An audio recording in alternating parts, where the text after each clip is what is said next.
Okay, guys, today we are checking out The Darkest Moments in TV History number 6 by Nick Crowley. Has really shaken up this Moncks Corner neighborhood. Let's go. One resident said she was too worried about her children to come out and talk with us. And Sheriff MC Cannon says right now he can't offer much comfort.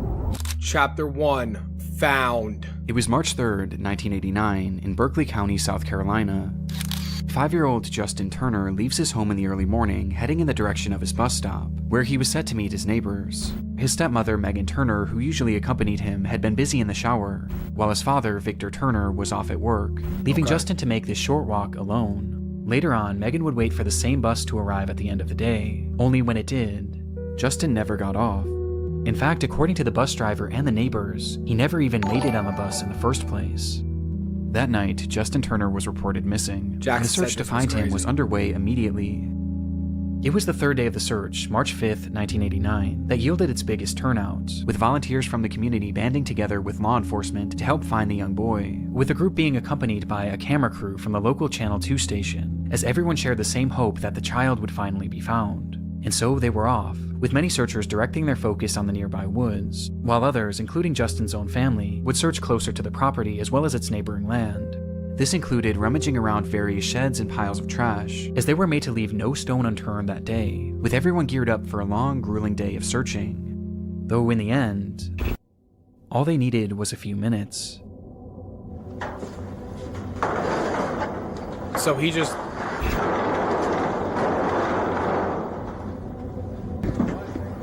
My son's in there. Nathan, that's camera. No camera. Where is he at? Where is he at? He's in there. Bro, hold on. I already gotta pause it. Just hearing the dad go, "Our son's in there."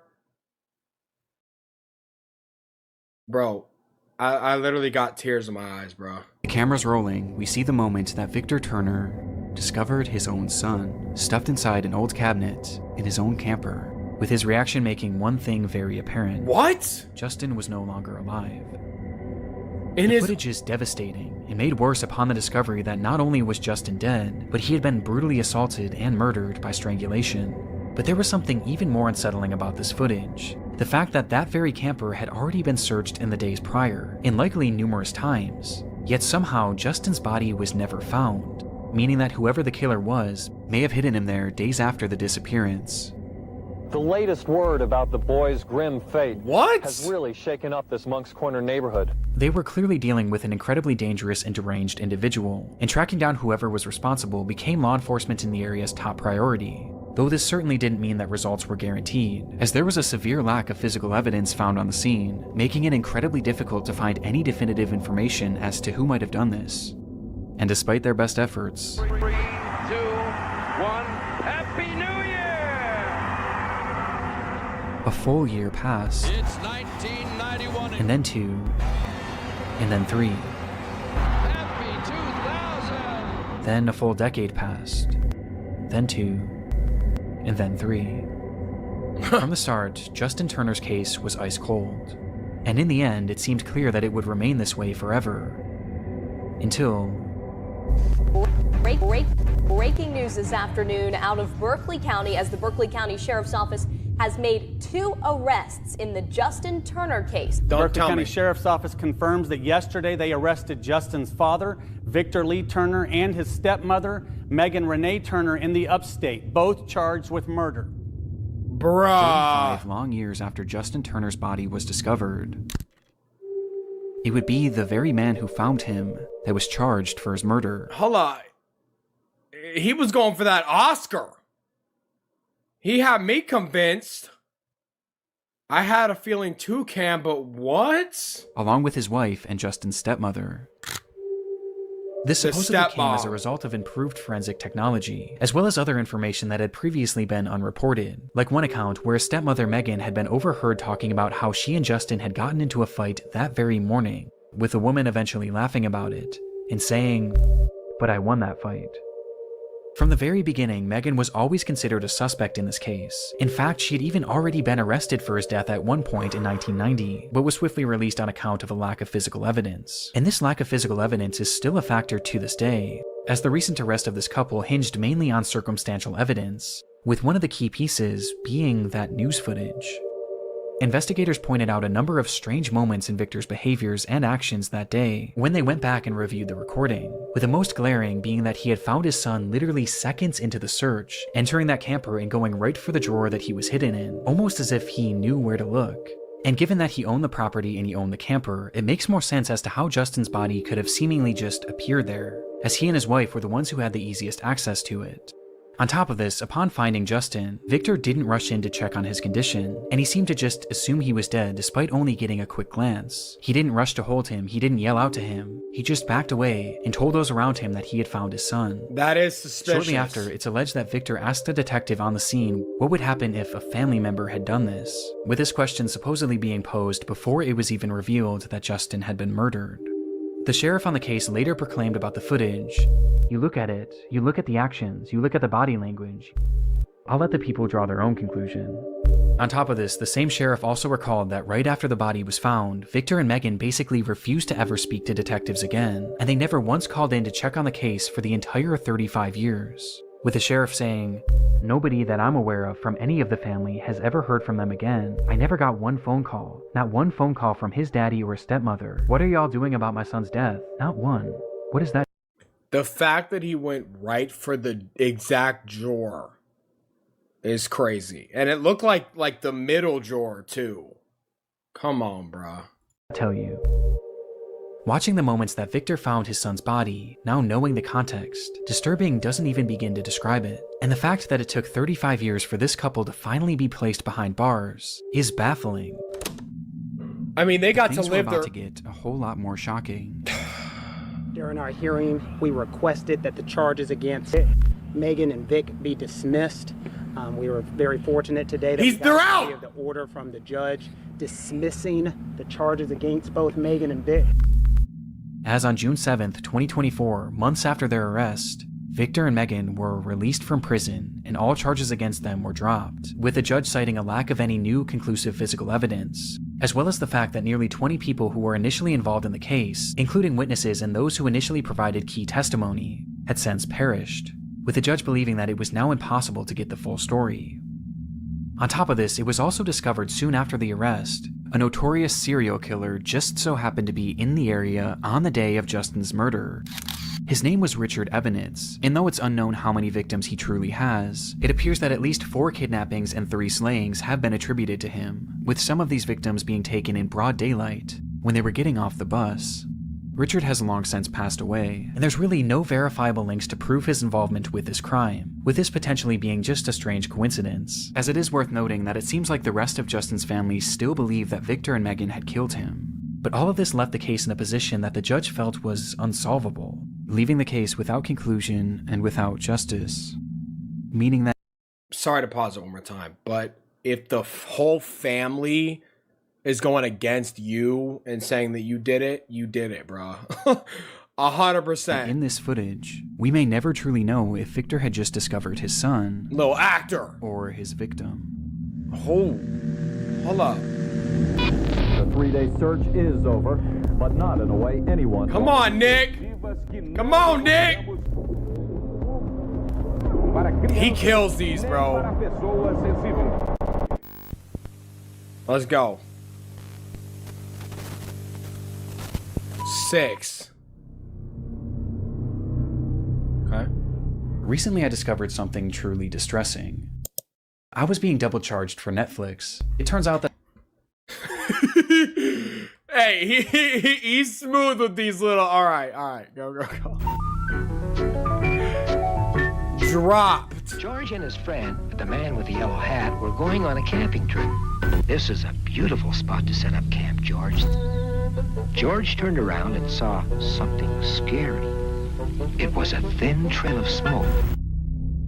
There seems to be something innately interesting about survival shows. For decades, audiences have been enamored by depictions of people pushing themselves to the limit in order to survive harsh and almost inhumane conditions. Most notably, and one of the more tame examples, is Survivor, which no doubt popularized the genre, as it isn't just a staple of television in the US, but all the other countries that have since created their own versions of the show. Have y'all seen this show? In France, the show is called Koh Lanta, and was created back in 2001 by the company Adventureline Productions, or ALP for short. And by the year 2015, the show was one of the most popular in its market, having seen 13 successful seasons. And so, riding the high of this impressive feat, ALP decided to try their hand at a new show, one that was far more daring.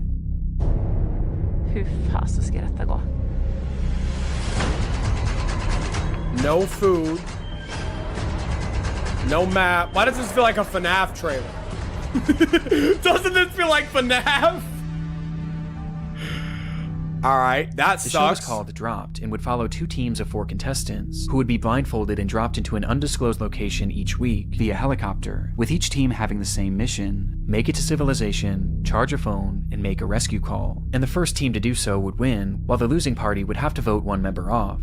It was a fairly interesting idea, but it also already had a proof of concept, as there was actually an identical show being made in Sweden at the time that was already well received. Though Dropped wanted to turn up the interest even more, and that's exactly what they did when they announced that the cast would be composed solely of famous athletes, most of whom turned out to be French Olympians who were already well beloved in the country.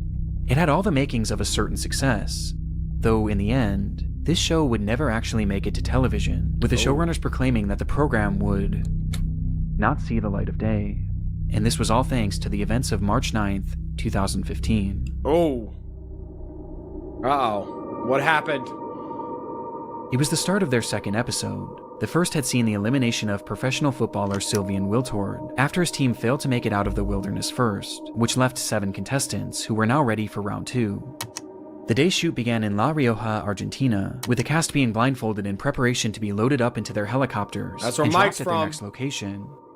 Mike, Olympic you gold heard of medal this? swimmer Alan Bernard was one of the first to step onto the craft, but was quickly told to exit, as his team had been the first to be dropped in the last episode, meaning that to make it fair, it was time for the other group to go first, thus giving them slightly more time. And so he stepped off the craft and waited with his group, as the other team instead loaded in. There were 2 helicopters on the scene. One was set to carry 3 contestants: Florence Atu, Samil Mouffe, They come to the line, and Mouffe touches and just gets there. and Alexis Vastine, along with a crew member and 1 pilot. Meanwhile, the other craft was strictly for the crew, holding 4 production workers as well as a single pilot. What's up, Adriana? With Alan Bernard and his group staying on the ground with their backs turned to the craft, as they eagerly anticipated the return of those helicopters to then take them. And so, with their blindfolds on in the pitch darkness, the team listened, as they heard the sounds of the crew cheering on a successful takeoff, though the cheering would be cut short by an awful sound. The sound of crushing metal. That's not a fun sound. Oh my gosh. Did 2 crash?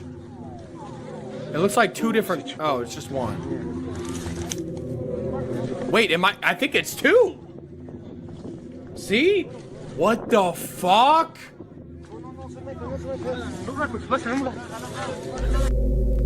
The aftermath was recorded on the cell phone of someone standing nearby, showing us a large group of people rushing towards a massive plume of smoke.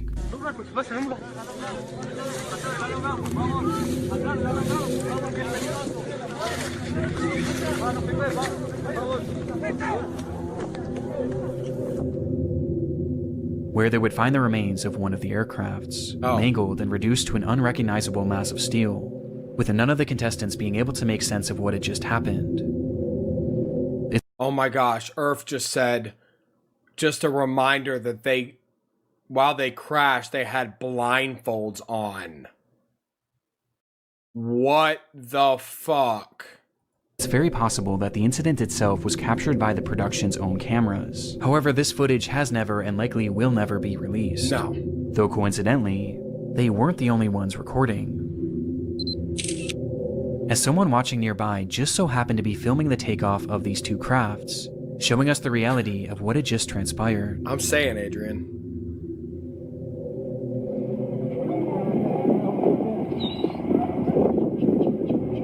Oh my gosh. Oh my gosh. Hello? Just as the two aircrafts had taken to the sky, the second and lowest helicopter began rapidly ascending, with the pilot seemingly failing to realize that the other craft was directly above them, causing the two to collide, and then plummet to the ground below. In the end, 10 people went into the sky, and none made it down alive. The footage makes little sense even today. The weather was perfect, the crafts were some of the best in the world, and both of the pilots not only had 30 plus years of flying experience, but they were both flight instructors themselves. Johnny just said, was the pilot blindfolded too? It's like, how can both of y'all not see? Like the dude on bottom, how could you not see? And then the guy on top, like, Also, Lee said he uses a lot of Silent Hill audio in his videos, and I can hear it now. That's so cool. Not to mention that the show's security coordinator, who was in charge of facilitating the takeoff, had actually worked on the Swedish version of the show and had ample experience in this exact situation. And yet, this is how it ended.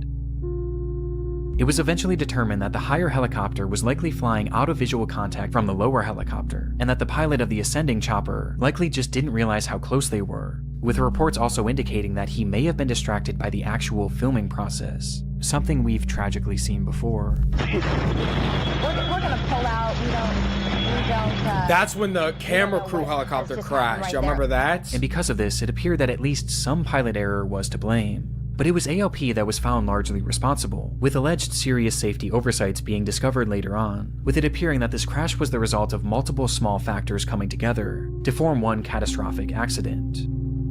After the incident, Dropped was swiftly cancelled, while the team that had so narrowly avoided getting on that flight and in turn likely having perished themselves were left in complete and utter shock, forever changed by the accident.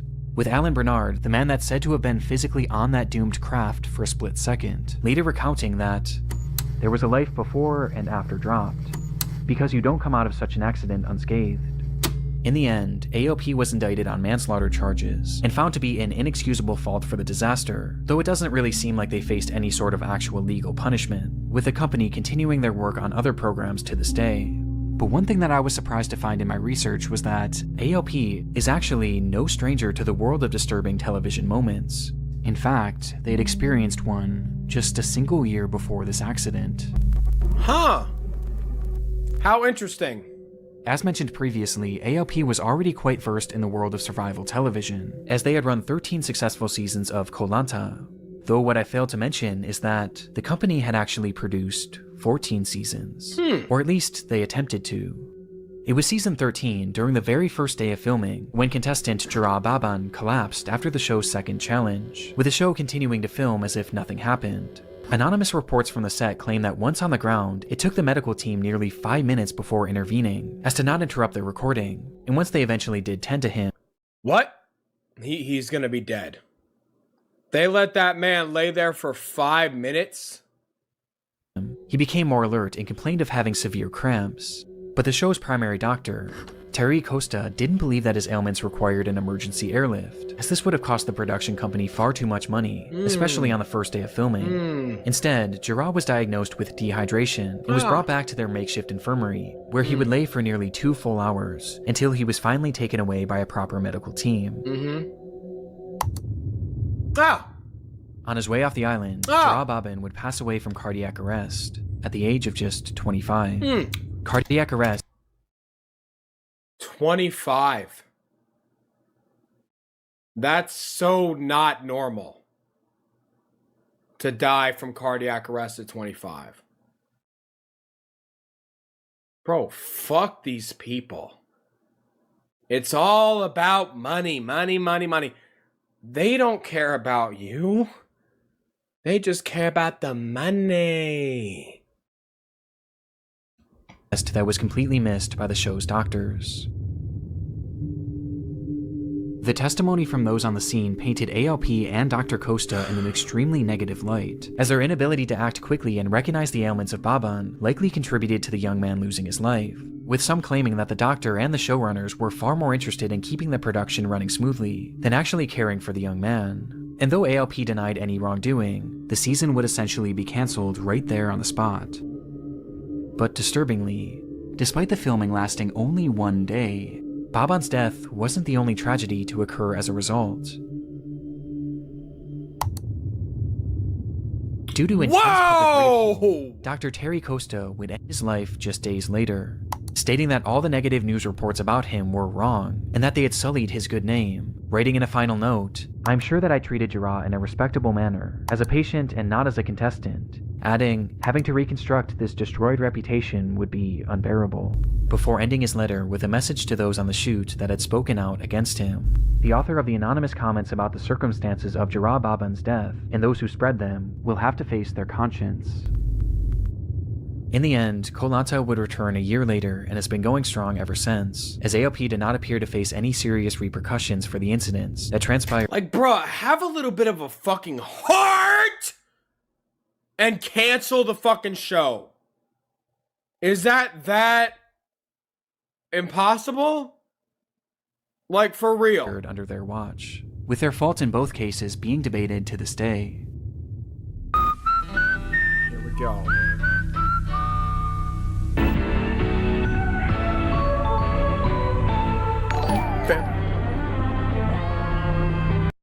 Aaron, that's very sweet, man. Thank you, Zach, for inspiring me. I got you, Arvin. Arvin Sapaya. Who is Aki Agora?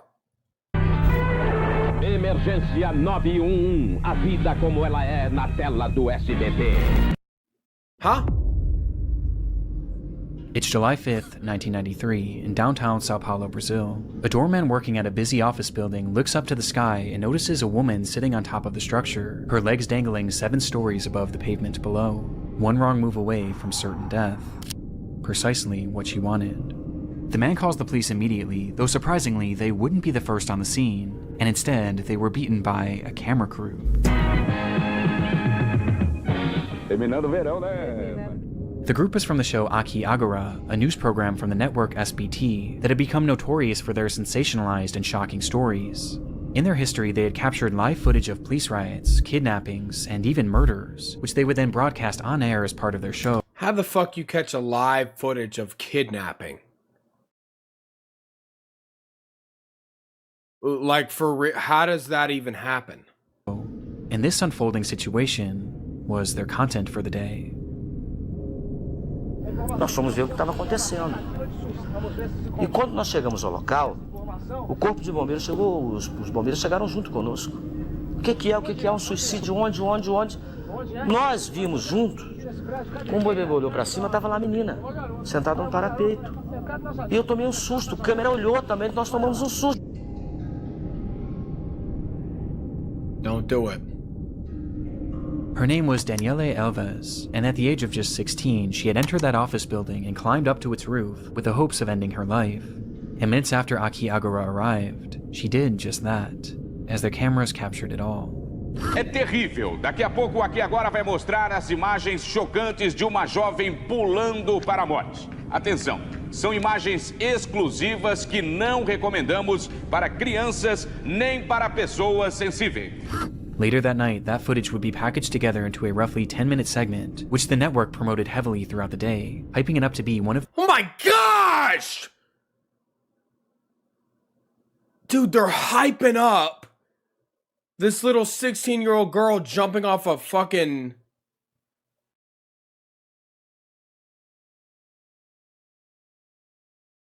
She's the devil. She does not look human! Does she not look like a human? Ah! That's a reptilian. Y'all need to watch that movie, They Live. Straight up. Their most shocking episodes ever. And supposedly it was, as though it appears that the full segment is currently lost. The footage of Daniele's fall was said to have been displayed almost entirely in full, showing the moments just before and just after she had landed, where she was said to be still somewhat alive.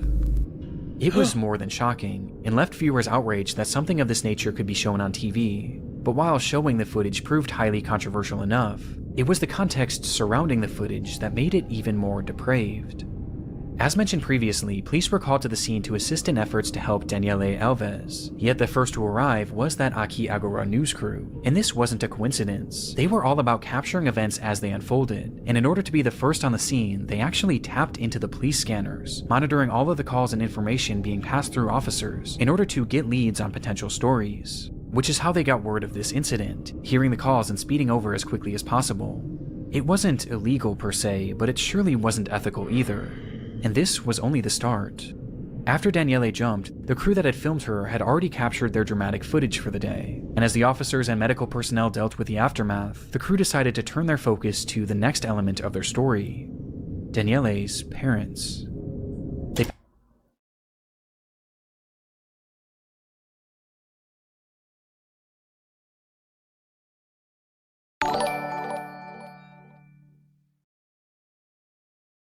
Gaku, I'll check it out after this. Thank you, thank you. They went to the parents? Dude, if I was that dad, I would have shot everyone. They packed up their equipment right away and headed straight for the home of Daniele's mother and father, with it being— What?! Bro! They might not even know yet! Unclear how they even got that address in the first place. And there, they once again had beaten the police, who were still back at the scene trying to piece everything together. Though rather than waiting for them, the crew instead decided to take the lead, going up to the door, ringing the doorbell, and telling Daniele's parents that their daughter had just passed away. The crew then supposedly took the parents to the police station, consoling them all while their cameras kept rolling, as the crying parents made for the perfect footage for their segment. Exploitative is the only word for it, but what they did next, well, that was something far more evil. How? How can it get more evil? How? How? Guys, I'm actually gonna pass out. I couldn't imagine being this twisted. These aren't people. They can't be. There's no way. There's no way. There's no way these are people. Jackson said it gets worse. There's no way. There's no way. Having dropped the parents off at the police station, the crew then got to work creating their segment for the night, and as part of it, they needed to find a reason as to why Daniele did this. They first theorized that this was likely due to a drug addiction which had somehow spiraled and led to her jumping, but then they decided that that just wasn't dramatic enough, and they instead shifted to a different story, one that they reported to all of their viewers as if it were a fact. They reported that Daniele Alves had ended her own life because of her abusive parents, placing the entire blame on the family that they had just supposedly helped. And there was one massive issue with this. It wasn't even true. The claim appears to have been quite literally based on nothing. It has no verifiable backing and seems to have been a complete guess. In fact, just days later, Daniele's best friend spoke out and said that Daniele had done this because of a broken heart, not because of drugs or any sort of abuse. It's sickening, as the crew cared so little about Daniele's own story that they seemingly just made up their own. And imagine for a moment being those parents, going about your day when a TV crew comes to your house and tells you that your daughter is dead, and despite consoling you, those same people then broadcast your daughter's death for the whole world to see, and blame you for it. Naturally, this didn't go without repercussions for Aki Agora, who had crossed the line in the most soulless way possible, and the effects were swift and powerful. Good. As the rating soared 33%, making it more popular than ever before. The network would end up being sued by Daniele's family, who was eventually awarded $1 million as a result. But realistically, no amount of money could ever be enough, as the show's actions permanently affected that family and destroyed their grieving process in a way that I can't even wrap my mind around. But this did little to slow down Aki Agora, as they remained on the air for 4 more long years, during which they leaned even more into these unfolding crime stories, leading to them witnessing numerous other deaths, and even being taken hostage themselves on multiple occasions. Hope they get killed. And the more I researched this topic, the more insane the segments I found became, with by far the worst being an old episode where they recorded a man who was threatening to jump off a bridge. It was a very similar situation to Daniele, though this time the crew was much closer, so close in fact, that the host actually moved in and started interviewing the man as he was hanging there. All the while they kept cutting back and forth to another camera angle below the bridge, ready to capture his fall at any moment. Now thankfully this person was pulled to safety, but even as he was being taken away, the presenter still kept trying to interview him, in one of the most surreal scenes that I've ever seen in my life, with this situation perfectly encapsulating this show. Akiagara would continue on air until the year 1997, when one day the show was pulled due to its declining ratings, and in its place, the network would instead begin airing The Disney Club. Good. Good. I'm sorry. Last time, I'm going to pause it. I hope every single reporter, every single cameraman, I hope curse them. Curse you. Shame on you. I hope your days are filled with horror.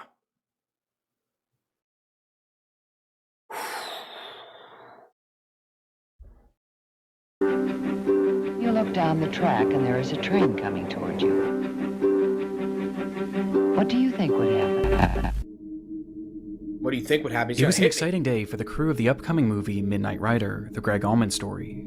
Years had been spent planning and scripting for this biographical film about Greg Allman of the Allman Brothers. And this day, February 20th, 2016, would be the day that they would finally start filming. It was nothing more than a camera test, a day in which the crew would practice filming, as well as getting acquainted to their equipment and new co-workers. But for the group of 20, the excitement in the air was palpable, as they were given access to a stunning piece of land in Nahunta, Georgia. So stunning, in fact, that the film's director, Randall Miller, just couldn't wait to begin the actual process of filming. Slicing through the property was an old railroad that had crossed over a scenic bridge raised high above the Altamaha River, the perfect location for a shot that Miller had been envisioning. It was set to be a dream sequence where Allman's character would wake up on a hospital bed in the middle of the tracks. I heard about and see this. A vision of his brother. I think. And it was a shot that Miller just had to have. However, there was one major issue. The crew was given permission to film on the property, but not the actual railway, as this was owned by a separate company named CSX. And when Miller asked them for permission to film this shot, he was denied multiple times, as these tracks were still very active, making it far too dangerous. But being on location and seeing that bridge, Miller couldn't help himself. And so he directed his crew to set up the scene anyway, believing that they could quickly steal a shot without anyone noticing. Miller had supposedly done his research too, and discovered that only 2 trains were set to roll through the area that day, and he knew the general intervals in which they were supposed to pass. Based on this, he figured that those trains wouldn't arrive for a few hours, giving them more than enough time to film the movie's very first scene. And so they quickly set everything up, rolling out a metal hospital bed and placing it towards the center of the bridge, with Miller assuring his crew that this was in fact safe, and that they had nothing to worry about, as the camera began to roll. Minutes later, the bed began to shake, and the silence around them was shattered by the sound of a whistle. The second the ground starts shaking, I'm getting up. I'm off that bed, y'all.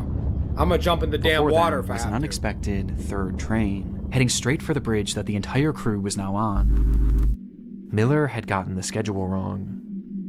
At this point, the crew was filming a considerable distance into the bridge, but the shortest and really only route to safety was to go towards the oncoming train, and so that's precisely the route they took. And as they did so, there was little panic within the group, as rather than rushing to safety, they all seemed more focused on retrieving There go the train! believing that they had more than enough time to salvage everything. As after all, losing this expensive equipment on day 1 would have been devastating for the production. They likely had no idea that from the sound of that first whistle, they had just 60 seconds until the train would cross that bridge, whether they were off it or not.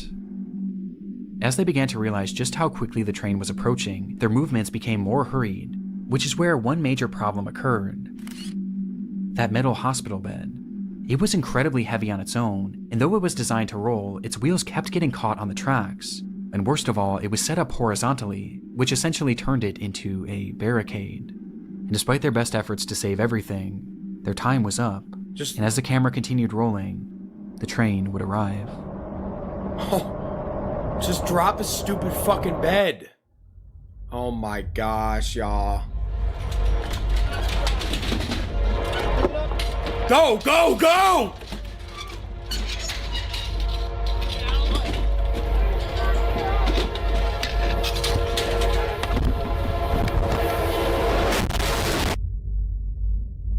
At this moment, the train itself also had a camera rolling, which showed that even in those final moments, the crew was still trying to salvage their equipment.